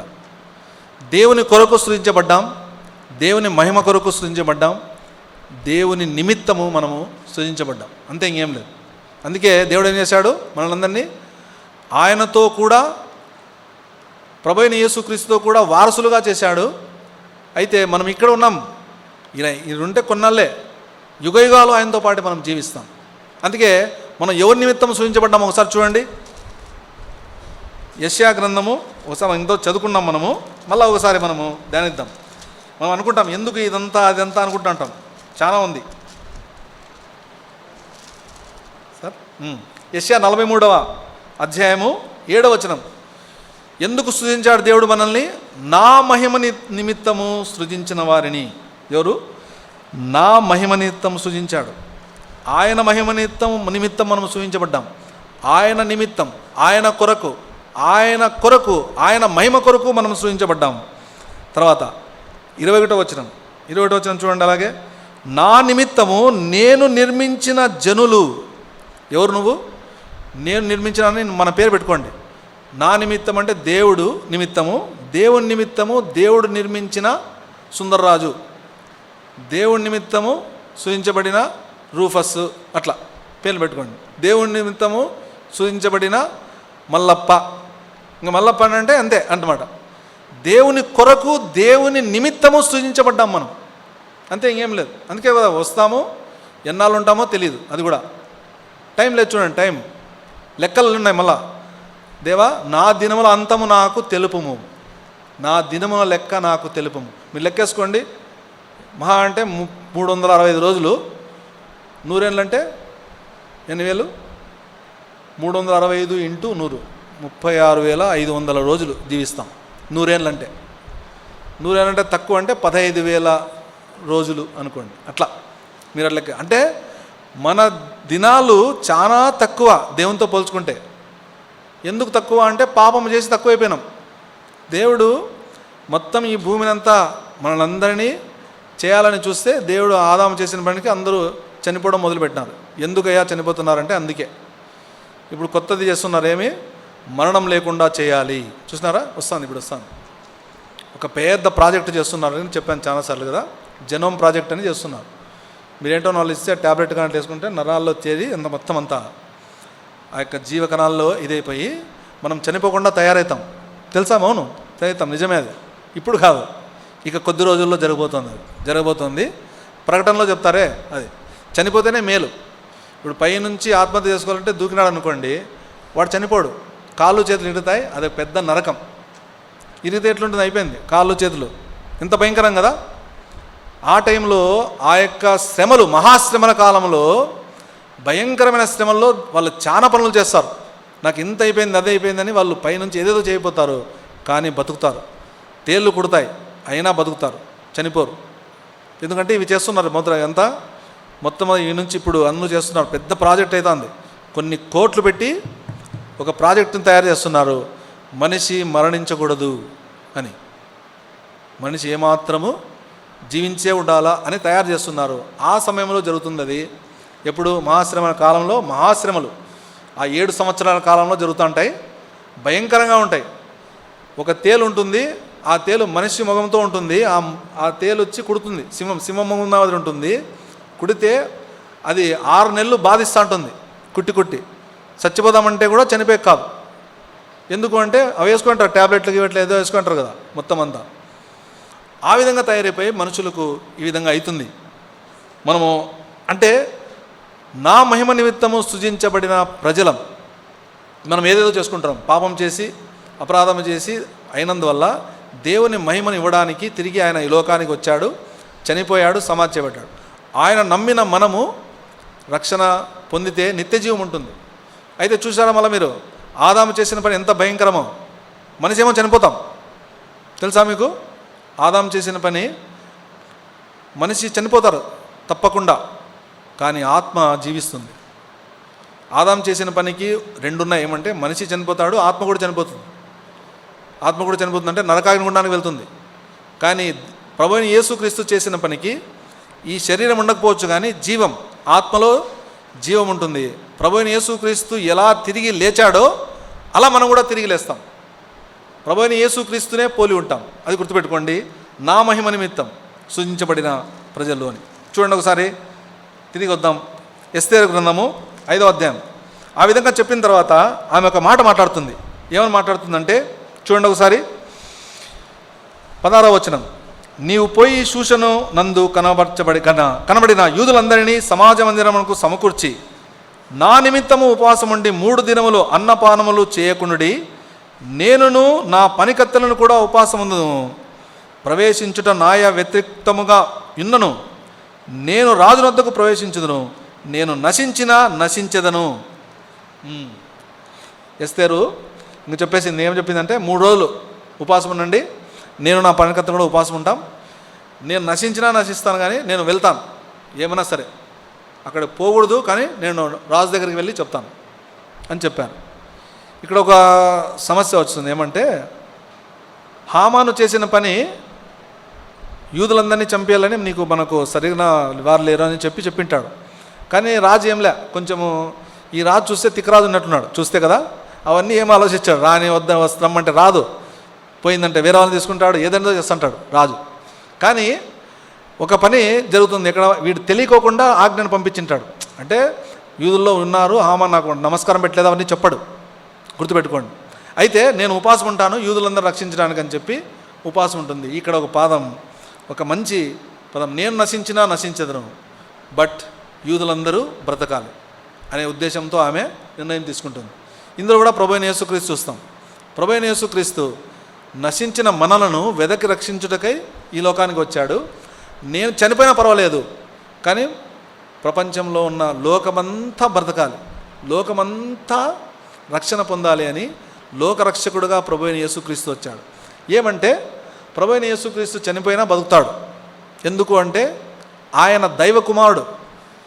మనం పాపం చేసాం కాబట్టి మనం చనిపోయినాం అనుకో, తిరిగి పాతాళానికి వెళ్ళిపోతాం. ఇప్పుడు కాదు, ఇప్పుడు పోం. ఇప్పుడు ఎందుకంటే నేను ప్రభువైన యేసుక్రీస్తు నమ్మినాను కాబట్టి పాతాళానికి పోయే ప్రసక్తే లేదు. ఇప్పుడు కూడా నేను చెప్తున్నాను, పరలోకానికి వెళ్తాను, అది మనకు షూర్. అయితే పాపం చేస్తే పాతాళానికి వెళ్తాం. అయితే ప్రభువైన యేసుక్రీస్తు జీవం ఉందే, ఆయన జీవం ఎలాంటిదంటే తిరిగి యాడున్నా లేస్తుందండి పైకి. ఆయన మన కొరకు చనిపోయినాడు, అంతే, మన కొరకు చనిపోయి సమాధి చేయబడి 3 దినాలు ఉన్నాడు లోపల. అప్పటికప్పుడే లేయచ్చు. కానీ ఏమంటారు, ఇప్పటికే అంటున్నారు యూదులందరూ, ఏమంటారు తెలుసా, ఇప్పటికే ఒక మాట అంటున్నారు, మీరు ఇజ్రాయెల్ దేశం పోతే యేసు ప్రభుని ఎవరో ఎత్తుకుపోయినారంట, ఎవరో ఎత్తుకుపోయి సమాధిలో నుంచి ఎత్తుకుపోయారు.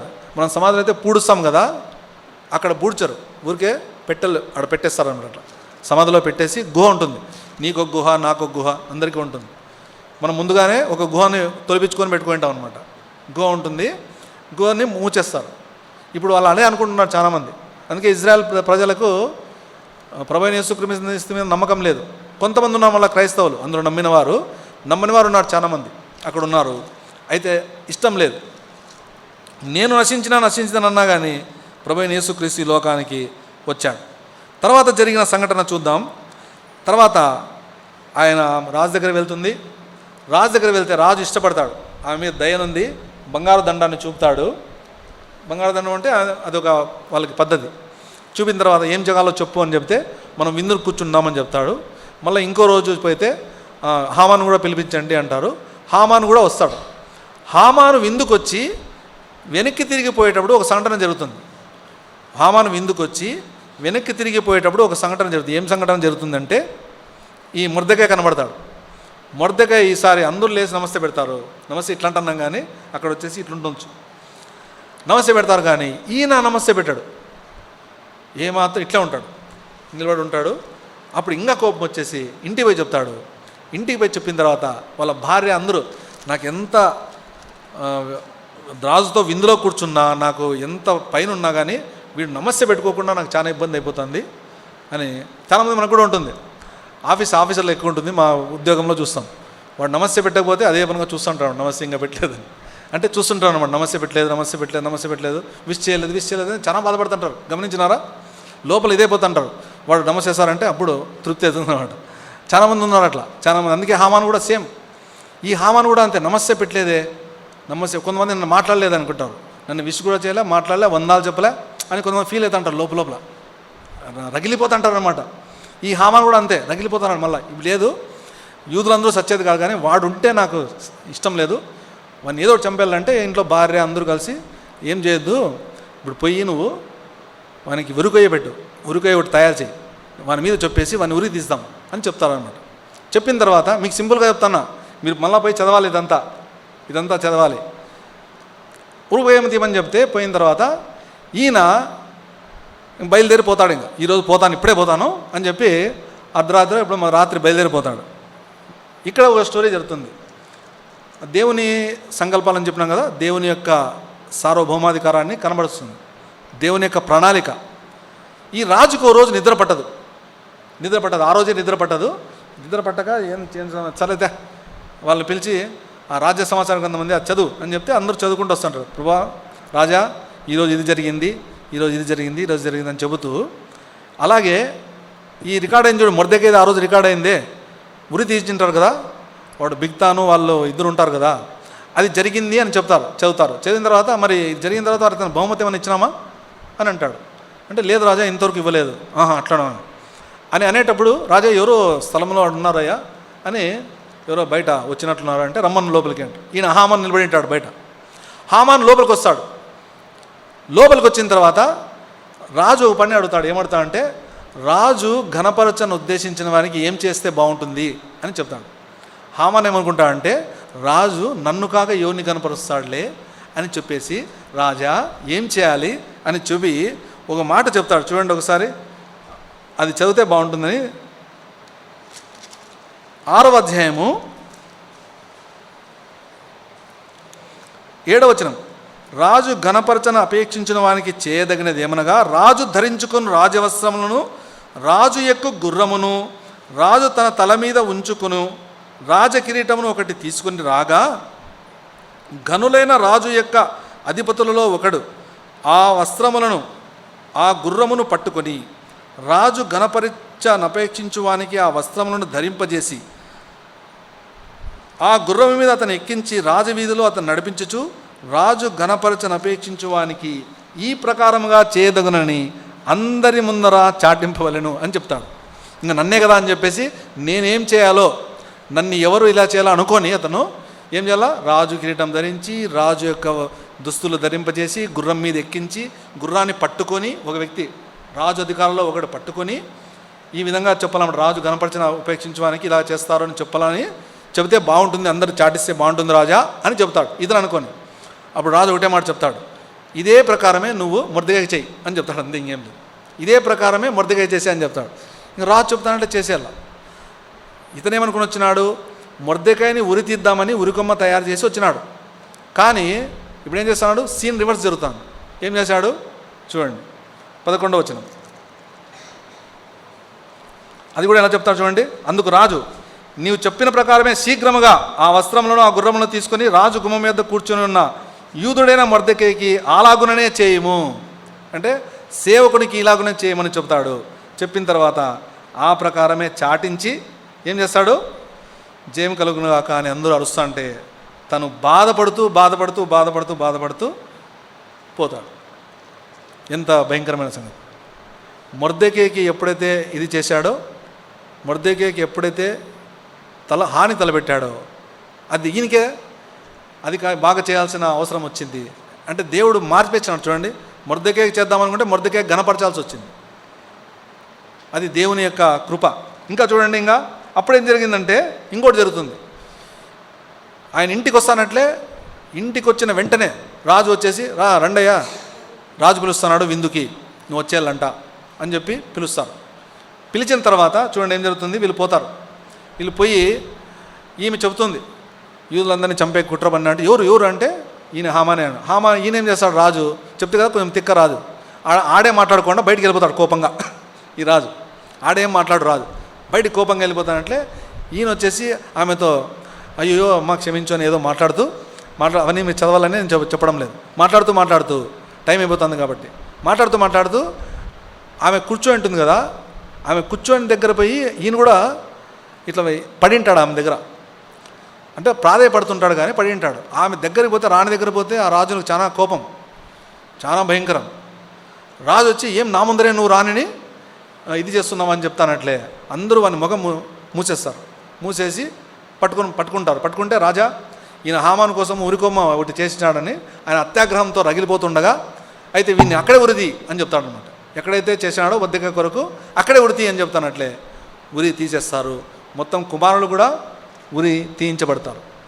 తీయించబడిన తర్వాత ఏం జరుగుతుందంటే ఆ హామాను ఇంటిపైన అధికారిగా నియమిస్తారు. చూడండి, ఇది 8వ అధ్యాయము 2వ వచనం. రాజు హామాను చేతిలో నుండి తీసుకుని తన ఉంగరమును మొర్దెకైకి ఇచ్చెను.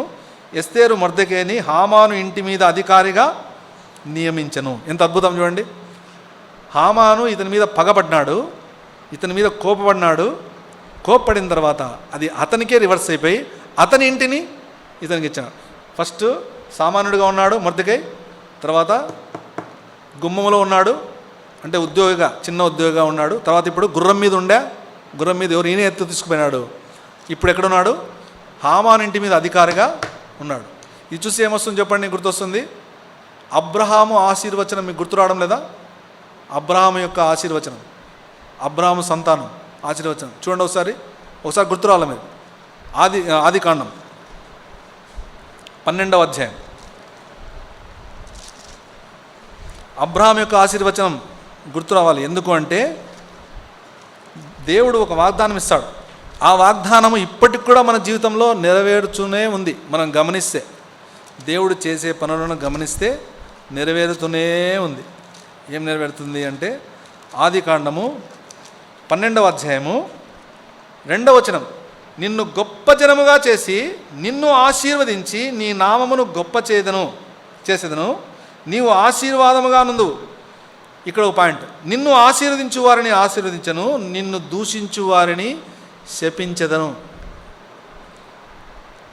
అంటే హామానును దూషించేవాడు శపించబడ్డా లేదా? హామాను దూషించబడేవాడు తిరిగి హామాను యొక్క ఇంటికి అధికారి. క్షమించండి, తిప్పి చెప్తున్నాం కదా. మొర్దెకైని దూషించే హామాను ఏమైనాడు? చివరికి మొర్దెకై రివర్స్ అయిపోయినాడు కదా. రివర్స్ వచ్చేసి హామాను చనిపోవాల్సి వచ్చింది. ఈ మొర్దెకై హామాను మీద ఇంటి మీద అధికారిగా అయిపోయాడు.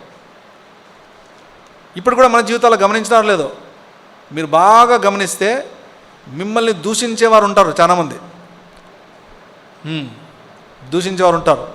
ఎందుకంటే మనము ప్రతి ఆదివారము వస్తాము, వీళ్ళకి ఏమో భలే భక్తి, తర్వాత ఫలానా రోజులో కరెక్ట్ వీడు బైబిల్ పట్టుకొని పోతాడు, ఈమె బైబిల్ పట్టుకొని పోతుంది, అబ్బా భలే భక్తిపరురాలు, అబ్బా ఏమి భక్తో అని అంటుంటారు. అని అంటూ మనం అంటే ఒక ద్వేషం ఉంటుంది లోపల.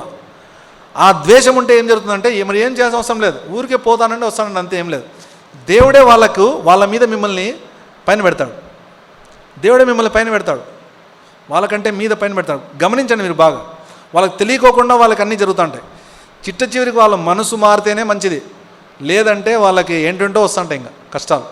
గమనించినారో లేదు? బాగా గమనించండి. మీరు సైలెంట్గా ఉండండి, ఏం లేదు, అంతే, ఇంకేం లేదు. మీరు ఊరక నిలుచుండి చూడుడే, అంతే, ఇంకేం లేదు. మీరు తిట్టాల్సిన అవసరం లేదు. అందుకే దేవుడు ఏమంటాడంటే మీరు బదులు దూషింపక కీడు చేస్తారనుకోండి, మీరు కీడు చేయొద్దండి. కీడు చేయకుంటే దేవుడు వాళ్ళకి చాలా పెద్ద చేస్తాడు. చేసిన తర్వాత వాళ్ళు మార్చబడితే మంచిది, మార్చబడితే వాళ్ళకే కష్టం. బాగా గమనించండి మీరు. మీకు కీడు చేసేవారు కానీ మిమ్మల్ని దూషించేవారు కానీ మీకు తెలియకుండా దూషిస్తుంటారు, మీకు తెలిసి కూడా దూషిస్తుంటారు. గమనించండి. మీరేం చేద్దండి, ప్రభువా ఆమె ఇలా చేసింది అని ఆమె దేవునికి అప్పగించి వెళ్ళండి. ఊరికి వెళ్ళి వస్తానండి, అంతే, ఏం లేదు. మీరు మనసులో పెట్టుకోవద్దు. మనసులో పెట్టుకొని కుళ్ళిపోయి కృషించవద్దు. కొన్ని రోజుల తర్వాత వాళ్ళు మారిపోతారు, లేకుంటే దేవుడు వాళ్ళకు దూరమయ్యే చేతిలో చేస్తాడు. బాగా గమనించండి. సైలెంట్. అందుకే ఒకటి ఉంది, ఏముంది? నీకు విరోధముగా రూపించబడిన ఏ ఆయుధమును వర్ధిల్లదు. నీకు విరోధముగా అంటే ప్రభు అయిన యేసుక్రీస్తును నమ్మి సొంత రక్షకుగా అంగీకరించడమే వాళ్ళకు విరోధముగా, ప్రభు అయిన యేసుక్రీస్తు నమ్మిన వాళ్ళు కూడా వారికి విరోధంగా రూపించబడిన ఏ ఆయుధం వర్ధిల్లదు అంటే అర్థమైందా? ఏమి? నీకు విరోధంగా ఆయుధం ఉంటుంది తప్పకుండా. మనం క్రైస్తవులు అంటే మనకు ఆయుధం లేదనుకోవద్దు. నీకు విరోధంగా తయారు చేస్తాడు, ఈటె, బల్లెము, నోట్లో తిట్లు, ఇష్టానుసారం తయారు చేస్తారు. కానీ వర్ధిల్లదు, అది వర్ధిల్లదు, వారు వర్ధిల్లరు. గుర్తుపెట్టుకోండి. నీకు విరోధంగా రూపించబడిన ఏ ఆయుధము వర్ధిల్లదు. అందుకే అది చదవండి, యెషయా గ్రంథము. ఇది మంచి వాగ్దానం మనకు ఎత్తిపడి చాలాసార్లు గోడల మీద రాసి పెట్టింటారు మనకి. నీకు విరోధముగా రూపించబడిన ఏ ఆయుధమును వర్ధిల్లదు. యెషయా గ్రంథము 54వ అధ్యాయము 17వ వచనం. ఎందుకు? నీకు విరోధముగా రూపించబడిన ఏ ఆయుధం వర్ధిల్లదు. నీకు విరోధముగా ఆయుధం రూపించబడుతుంది. నోట్లో తిట్లు తిడతారు, తర్వాత వాళ్ళు ప్లాన్లు వేస్తారు, ఆయుధం ఉంటుంది వాళ్ళ దగ్గర, కానీ వర్ధిల్లదు. అది గుర్తుపెట్టుకోండి. ఇది బాగా గుర్తుపెట్టుకోండి. నీకు విరోధంగా ఎందుకు అయింది అంటే చూడండి, న్యాయ విమర్శలో నీవు దోషారోపణ చేయు ప్రతి వారికి నీవు నేరస్థాపన చేసేదవు. యెహోవా యొక్క సేవకుల నీతి నా వలన కలుగుతున్నది, ఇది వారి స్వాస్థ్యం. నీతి, ప్రభువైన యేసుక్రీస్తు మనకు ఆయన నీతి ఇచ్చాడు, ఆయన నీతే మనకు స్వాస్థ్యం. గుర్తుపెట్టుకోండి. మీకు విరోధంగా రూపించబడుతుంది. చూడు, హామాను చేసే పనులన్నీ ఉన్నాయి. హామాన్లో ఆయనకు విరోధంగా ఉరికొయ్య రూపించబడ్డాడు. ఉరికొయ్య తయారు చేసినాడు. ఉరికొయ్య మీదే అవుట్. ఇంకొకటి ఉంది, ఏం జరిగింది? తర్వాత అధికారి అయినాడు కదా హామాను, మనం మొద్దకే అధికారి అయినాడు కదా. అధికారి అయిన తర్వాత టైం అయింది, అయినప్పటికీ ఇంకా 5 minutes టైం చాలా అయింది, ఒక 5 నిమిషాలు ఎక్కువ అయింది. హామాను అధికారి అయిన తర్వాత ఈ రాజు చట్టం ఉందే, ఆల్రెడీ ఓ రోజు చంపేద్దాం, అందరినీ యూదులందరినీ చంపేయాలని ఒక చట్టం పోయి ఉంటుంది, ఆల్రెడీ పాస్ అయిపోయింది, ఒక డేట్ ఫిక్స్ అయి ఉంటుంది. ఆ డేట్ ఫిక్స్ అయింది కాబట్టి వాళ్ళు చంపేస్తారు. అందరూ రెడీ అయిపోయినారు. మొత్తం 127 సంస్థానాలు మనం అనుకునేది. ఆ సంస్థానాల్లో అందరికీ చెప్పాలి లేదు. అప్పుడు మాదిరి ఇప్పుడైతే యూట్యూబ్ పెట్టి కొడితే అందరికీ తెలిసిపోతుంది. వాట్సాప్లో కొడితే చంపొద్దండి అంటే చంపుతారు. అప్పుడు ఎట్లుండే? అప్పుడు అందరూ రాసి, చేత్తో కాదు రాసేది, ఒక ఇంకు తీసుకొని ఇంకు మీద పెట్టి రాసి గుర్రాల్లో పంపాల, అన్ని సంస్థానాలకి పంపాల. పోస్ట్ మ్యాన్ ఉంటారు కదా, వాళ్ళందరినీ పంపాలి. అందరికీ పంపి వాళ్ళందరికీ ఇస్తే అప్పుడు సరిపోతుంది. అప్పుడు ఏం చేసినాడంటే రాజు చెప్తాడు, నేను పంపించిన ఈ ముద్ర ఏ మానవుడు రద్దు చేయలేడు, కాబట్టి ఈ శాసనాన్ని నువ్వు ముద్ర తీసుకొని నువ్వేమన్నా చేయి, నీ ఇష్టం వచ్చినట్టు చేయి అని చెప్తాడు. ఈ రాజు తెలుసు కదా, చెప్పినా కదా, కొంచెం మెంటల్. ఏమంటే ఏం రాయమని చెప్పాడు, ఏం చెప్పాడు, నువ్వు ఏం చేస్తావు చేసుకో అంటాడు, ఇచ్చేస్తాడు. ఈయన ఏం చేసినాడే, ఆ రోజే అందరూ యూదులనైతే ఎవరైతే చంపాలని రెడీ అయినారో వాళ్ళందరినీ చంపేయాలని, వీళ్ళందరూ ఇతని గ్యాంగ్ కదా, చంపేయాలని సిద్ధపడి ఆ రోజు అందరినీ చంపేస్తారు. అదే పూరీము పండుగ. ఇజ్రాయెల్ దేశంలో నేటికి కూడా పూరీము పండుగ చేస్తుంటారు, ఇది దృష్టిలో పెట్టుకొని. ఎందుకంటే ఆ రోజు యూదులందరినీ హతమార్చాలని ప్లాన్. ఎందుకు యూదులందరినీ హతమార్చాలని ప్లాన్ అంటే, అపవాదికి తెలుసు కదా అబ్రహాము ఆశీర్వాదం. ఇప్పుడు కూడా ఆనాడు అమాలేకీయుడైన తర్వాత హామాను, తర్వాత హిట్లర్ మన 1945 లోపల జరిగింది కదా. హిట్లర్ దాదాపు 6 లక్షల మంది యూదుల్ని చంపేసినాడు, హతం చేసినాడు. యూదులు ఉండకూడదు ఈ భూభాగం మీద అని వాని ఉద్దేశం. వాడు కూడా వంశానికి చెందినవాడే. వీళ్ళందరూ పగపడ్డారన్నమాట, యూదులు ఉండకూడదు అని. వాళ్ళుగా పగబట్టినది అపవాది కూడా సీన్లో ఉన్నాడు లోపల. అపవాది చంపేయాలని అంటే దేవుడు బ్రతికిస్తాడు. వీరిలో నుంచే ఎవరు రాలా? యేసుప్రభు రావాలి. యేసుప్రభు వీరి యొక్క సంతానంలో నుండే రావాలి కదా. అందుకనే దేవుడు ఎవరిని చంపనివ్వలేదు. యేసుప్రభు చివరికి కాలము సంపూర్ణమైనప్పుడు గలతీ 4:4 తిరిగి ఈ లోకానికి స్త్రీ యందు పుట్టి మనల్ని అందరినీ రక్షించాడు. వీళ్ళు ఏమైనా చేసుకొని దేవుడి ప్లాన్ దేనివి, వీళ్ళ ప్లాన్ వీళ్ళవి. ఎన్నున్నప్పటికీ నీకు విరోధముగా రూపించబడిన ఏ ఆయుధమును వర్ధిల్లదు. అలాగే ఇంకొకటి, దేవుని ప్రేమించు వారికి అనగా తన సంకల్పము చొప్పున పిలువబడిన వారికి మేలు కలుగుటకై సమస్తమును సమకూడి జరుగుచున్నవి అనేది గుర్తుపెట్టుకోండి. ఏదైనా సరే మన విరోధంగా రూపింపబడుతుంది గ్యారంటీ, బట్ వర్ధిల్లదు. మనకు మంచి జరుగుతుంది అన్నీ. మళ్ళీ ఇంకోటి జరిగింది, అందరూ చంపబడిన తర్వాత ఆశ్వరోజు మన మొర్దెకై గురించి రాయబడినది. అతను 10వ అధ్యాయం చూడండి ఒకసారి. మొర్దెకై 10వ అధ్యాయం. ఎస్తేరు గ్రంథము 10వ అధ్యాయము 3వ వచనం. యూదుడైన మొర్దెకై రాజైన ఆశ్వరోజునకు ప్రధానమంత్రిగా ఉండి తన వారందరితో సమాధానంగా మాట్లాడచ్చు. ఈ జనుల యొక్క క్షేమం విచారించువాడును యూదులలో గొప్పవాడునై తన దేశస్థులందరిలో చాలామందికి ఇష్టడుగా ఉండెను. చివరికి మొర్దెకై ప్రధానమంత్రిగా ఉన్నాడు. ఏమన్నాడు? ప్రధానమంత్రి. చూసిరా, సామాన్యుడు. మొర్దెకై అంటే సామాన్యుడు, సామాన్యమైన వాడు. గుమ్మములేకి వచ్చాడు, ఉద్యోగంగా తయారయ్యాడు. తర్వాత గోనెపట్ట వేసుకున్నాడు, బాధపడ్డాడు తన ప్రజల కొరకు. గోనెపట్ట వేసుకున్న మొర్దెకై గుర్రం మీదకి ఎక్కాడు. ఎందుకు? ప్రశంసించబడ్డాడు, ఘనత. తర్వాత ఇప్పుడు అధిపతి అయ్యాడు. అధిపతి తర్వాత ప్రధానమంత్రి. ప్రధానమంత్రి అంటే రాజు తర్వాత ఆయనే. రాజు ఏం చేయడం అనుకుంటా, మొత్తం అంతా ఈయనే. రాజు ఊరికే తాగి తందనాలు ఆడుతుంటాడు, చూస్తున్నారు కదా ఫస్ట్లోనే. రాజు ఏమంటే ఉద్దేశము, విందులన్నీ తాగడం అన్నమాట వాళ్ళ ఉద్దేశం అంతా. రాజు ఫస్ట్ వచ్చేసి సామ్రాజ్యం జయిస్తారు, జయించిన తర్వాత ఇంక వాళ్ళు తాగడమే. తాగి ఇంకా వాళ్ళందరితో నాట్యాలన్నీ చూసుకుంటూ కూర్చుంటాడు. ఇప్పుడు ప్రధానమంత్రిగా ఉన్నాడు మొర్దెకై. ఎంత అద్భుతం కదా! దేవుణ్ణి ప్రేమించే వారికి సమస్తమును సమకూడి జరుగుతాయి. అందుకే ఇక్కడ 3 ఉన్నాయి ఈ యొక్క పాఠాలు. మొర్దెకై ఎలా వచ్చాడు, ఈమె రాణి గురించి లేదు చూడండి. ఇక్కడ ఇంక మళ్ళా ఎస్తేర్ గురించి లేదు, బట్ మొర్దెకై గురించి ఉంది. ఈ మొర్దెకై అనేవాడి గురించి కొన్ని పదాలు. సంరక్షకుడు అన్నాం, నమ్మదగినవాడు. మొర్దెకై నమ్మదగినవాడు అంటే చూడండి, వాళ్ళిద్దరూ చంపేస్తామంటే వాళ్ళకు పోయి సమాచారం అందించాడు, చంపేస్తున్నారు వీళ్ళు. ఇలాంటి ఈయన కూడా వాళ్ళతో కలుపుకోవచ్చు లేదు. తర్వాత ఆయన విశ్వాసి, దేవుని యందు విశ్వాసిగా కూడా మనం చూస్తాం. ఎట్లా? నువ్వు ఇప్పుడు ఎస్తేరుతో అంటాడు కదా, నువ్వు ఇప్పుడు ఎందుకు వచ్చినావో జ్ఞాపకం చేసుకో. నువ్వు చేయకపోతే దేవుడు అని చెప్పుకోకుండా వేరే దగ్గర నుంచి విడుదల వస్తుంది, కానీ నీవు ఎందుకున్నావో అని విశ్వాసం ఉంచేవాడుగా చూస్తాం. అలాగే నాయకుడుగా, విమోచకుడుగా చూస్తాం. విమోచకుడు అంటే ఇప్పుడు యూదులందరినీ రక్షించినాడు కదా, రక్షకుడు, విమోచకుడు. ప్రభువైన యేసుక్రీస్తుని చూస్తాం, యూదులందరినీ రక్షించాడు. ఆ తర్వాత దేవుని వాక్యాన్ని గుర్తుపెట్టుకునేవాడుగా, దేవుని వాక్యాన్ని హృదయంలో ఉంచేవాడుగా మనం చూస్తాం. అలాగే ఈ మొర్దెకైని మనం బాగా జ్ఞాపకం చేసుకొని ధ్యానిస్తే, ఎస్తేరు గురించి ధ్యానిస్తే మన జీవితాల్లో మనం సంతోషంగా ఉంటాం, దేవుని మీద ఆధారపడతాం. మన జీవితాలు అంతే కదా, మనం ఏ స్థానంలో ఉన్నా కానీ, చిన్న పనైనా కానీ చూడండి, సామాన్యుడైన వాడిని ఎక్కడ తీసుకొచ్చాడు. ఇంకో పదం కూడా ఉంది, ద్వితీయోపదేశకాండము 28వ అధ్యాయం 14వ వచనంలో ఒక పదం ఉంది. నీవు ఈ వాక్యం, ఈ ఆజ్ఞలని అనుసరిస్తే ఎలా ఉంటావు? నీవు ఎల్లప్పుడూ పైవాడవుగా ఉందువు కానీ కిందివాడవుగా ఉంటావు. నువ్వు ఎప్పుడు తలగా ఉంటావు కానీ తోకగా ఉండవు. నువ్వు చేస్తున్న పనిలోనే గమనించుకోవాలంటే, నువ్వు చిన్న పని తీసుకోండి, చిన్న పని ఏదైనా సరే, నీ ట్రీట్మెంటే వేరే ఉంటుంది. అప్పుడే నువ్వు దేవుని నమ్మితే నీ ట్రీట్మెంటే గొప్పగా ఉంటుంది. నువ్వు చిన్న పని తీసుకోండి. మొర్దెకైని తీసుకోండి, చిన్న పని, ఏ చిన్న పని కానీ నీ ట్రీట్మెంట్. యోసేపుని తీసుకోండి, దేవుడు తోడుగా ఉన్నాడు. ఎలా ఉన్నాడు? యోసేపు ఆటికిపోతే నువ్వు ఏమైనా చేసుకో, నువ్వు బానిస, కానీ మొత్తం అంతా ఇల్లంతా నువ్వే చూసుకో అని చెప్పేసి ఆయన పొతిఫర్ చెప్పి వెళ్ళిపోవడం.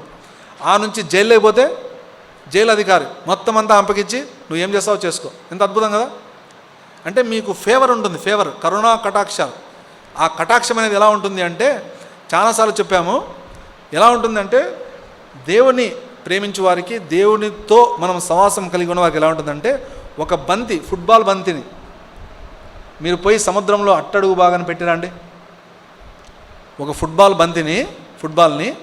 బాల్ని మీరు సముద్రం అట్టడుగున పెట్టండి, ఏమవుతుంది? మీకంటే ముందుగా పైకి వచ్చి ఉంటుంది. అంతే. దేవుని కృప, దేవుని కటాక్షం అంటే అలా ఉంటుంది. మీరు ఏ పనైనా చేసేయండి, దేవుడు అలా పెట్టాడు మనల్ని. నన్ను ఏడు పెట్టినాడు, నేను ఆడునంటే బాగుండు, అట్లా కాదు. నువ్వు ఆడున్నావో అక్కడే మన పని చేసి మనం వెళ్ళిపోవాలి, అంతే, ఇంకేం లేదు. ఏ చిన్న పని అయినా కానీ, చిన్న పని ఏమంటే దేవుని మీద ఆధారపడి చేయాలి, అంతే, ఇంకేం లేదు. ఇది చూడండి, మొర్దెకై ఎంత అద్భుతంగా ఆయన నాయకుడిగా చూస్తాం, విశ్వాసిగా చూస్తాం, ధైర్యవంతునిగా చూస్తాం. ఉరి కొమ్మము వాళ్ళు ఆయన మొర్దెకై వచ్చేసి రాజు మీద చంపేయాలని చూస్తుంటే అందరికీ తెలిసి సమాచారం అందిస్తాడు, నన్ను ఏమైనా చేసుకోండి అని. ధైర్యవంతునిగా. ఇంకా దాంట్లో మొర్దెకైలో చాలా ధ్యానాలు ఉన్నాయి. ఇప్పటికే మన టైం అయిపోయింది, అవన్నీ చూసుకుంటూ వచ్చేళ్ళకే మొర్దెకై విషయంలో చాలా ఉన్నాయి. ఆ విధంగా దేవుని యొక్క ప్రణాళికలో ఉన్నప్పుడు ఎలా జరుగుతుందో మనము ఈ యొక్క ఎస్తేరు గ్రంథం చదువుతాం. మీరు ఎస్తేరు గ్రంథం చదివేటప్పుడు సరిసంఖ్యలన్నీ దేవునితో పోల్చి చదువుకోండి. అట్లా వరుస చదువుకుంటూనే పోతూ 1వ అధ్యాయం చదివేటప్పుడు అపవాది మనసులో పెట్టుకొని చదవండి. 2వ అధ్యాయం చదివేటప్పుడు దేవుని మనసులో పెట్టుకొని చదవండి. 3వ అధ్యాయం చదివేటప్పుడు అపవాదిని మనసులో పెట్టుకొని చదవండి. 4 చదివేటప్పుడు దేవుని మనసులో పెట్టుకొని చదవండి. 5, 6, 7, 8, 9, 10 అట్లా 5 అధ్యాయాలు అపవాది, దేవుడు పక్కనే వస్తుంటాయి. అపవాది ప్లాన్ వేస్తాడు, దేవుడు ప్లాన్ని కట్ చేస్తాడు. అట్లా మొర్దెకై రాజుని కాపాడాడు. మొట్టమొదట ఉరికొమ్మ వాళ్ళు చంపుకోకుండా మొర్దెకై ఏం చేశాడు? చివరిగా యూదులందరినీ కాపాడాడు. ఎంత అద్భుతం కదా! హామాను మొట్టమొదట పై స్థానంలో ఉన్నాడు, రాజు తర్వాత హామానే, తర్వాత లాస్ట్కి వచ్చేళ్ళకే ఎక్కడ చనిపోయినాడు. మొర్దెకైని ఎవరైతే అటాక్ చేస్తారో వాళ్ళందరినీ లేకుండా దేవుడు చేసేసాడు. వాళ్ళ కొడుకులు అందరినీ చంపేశాడు మొత్తం అంతా. అంటే ఆ విధంగా మనము దేవుని యొక్క దీంట్లో మనము ఉంటే ఆ విధంగా ఉంటుందన్నమాట. నీకు విరోధంగా రూపించబడిన ఏ ఆయుధమును వర్ధిల్లదు. నీకు విరోధంగా ఇంకా చాలా ఉన్నాయి, కానీ టైం అయిపోయింది మనకు, ముందుగానే ఎక్కువ టైం అయిపోయింది. ఇంకా మనము చూసినట్టయితే ఒకసారి ఈ విషయాలన్నీ చూసినట్టయితే మీరు చూడండి, ఒకసారి గర్వము అనేది ఉండకూడదు. హామానుకు గర్వం ఎక్కువ, నాకు వాడు అన్నీ నన్ను ఇది చేయాల, మొత్తం నాకు నమస్కారం పెట్టాలా అనే గర్వం ఉంటే తగ్గించబడ్డాడు. ఘనతకు ముందు వినయం ఉండును అనే విషయం. అందుకే సామెతలు 16-18 రాసుకునే వాళ్ళు, లేక సామెతలు 18-12 చూసినట్టయితే అందులో మనకు గర్వం గురించి వినయం గురించి రాయబడి ఉంది. అహంకారమైన వారిని ఎదిరించి దేవుడు దీనులకు ఆయన కృప అనుగ్రహిస్తాడు అనే విషయం. అందుకే సామాన్యుడైన మొర్దెకై, షూషను కోటలో ఉన్న మొర్దెకై, రాజగుమ్మములో ఉన్న మొర్దెకై, తర్వాత గోనెపట్ట ధరించుకున్న మొర్దెకై, తర్వాత గుర్రం మీద మొర్దెకై అంటే ఆ వస్త్రాలు ధరించిన మొర్దెకై, అధిపతిగా మొర్దెకై, ప్రధానమంత్రిగా మొర్దెకై. దేవుడు ఈ లేఖన భాగాలను దీవించును గాక. ప్రేరేపింపబడిన ఒక సోదరుడు ప్రార్థన చేసిన తర్వాత మనం ముగించుకుందాం. అందరికీ వందనాలు.